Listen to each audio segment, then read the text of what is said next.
Hannover Messe 2022 continues. Hello again, I'm Michael Hainsworth. When it comes to the Industrial Revolution, version 4, is enterprise ready? Joining us for answers to that question is Atte and Jane. Good to have you with us. Thanks for being here. You're fantastic to be here. And good to see you again. Thanks. Good to see you, Mike, too. Let's talk first, Jane, about the fourth industrial revolution. It certainly couldn't happen without 5G. No, you can say, well, we talked about it for a long time, even before 5G, but you can say 5G does provide us this opportunity to connect everything and everybody. So it's no longer only about a single use case, but it's about all of them and the connectivity that they need. What are the barriers to entry you're hearing about now that need to be overcome? I think the biggest one is actually not as much the technology side. Of course, there's an ecosystem play, because this doesn't work unless we are not having the connectivity. We also need the devices, we need the applications, but as much a mindset. So are we willing as people also to change what it takes to change the business processes and how we work to actually achieve the benefits that we want to achieve? So if we look 3 years out, what does Industry 4.0 look like powered by 5G? I hope that we will get to the part of saying that it looks like a lot of automation.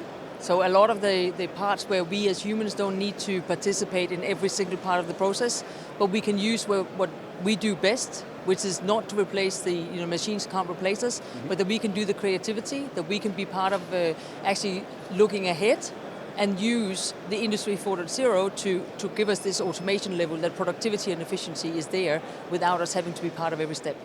Now, Atte, we first met at the 5G ACIA booth. Tell us a bit more about the importance of that group to making all of this happen. Well, 5G ACIA is the group that brings together the industries, the OT industries and us, the ICT guys. And the important discussion that takes place there is the use cases and technologies. It's very important that we understand what the use cases that the OT companies need are and can bring those requirements into the technical development. And that's exactly what we have done. Now, Jane has pointed out that there are some barriers, they can be overcome. What role do standards play in this? Well, like said, standards really need to solve the problems that are real for the vertical industry. And I think the standards have developed to a level right now where it's possible to move forward and start using the technology.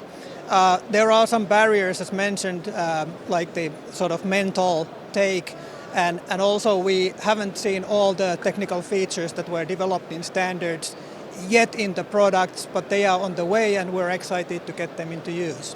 So your job is more to accelerate the adoption than anything else? Oh, exactly. I take it very much from that perspective. So 5G ACIA is not so much about technology, but it's about discussion between the industries, and acceleration is what we try to do. Atte, thank you so much.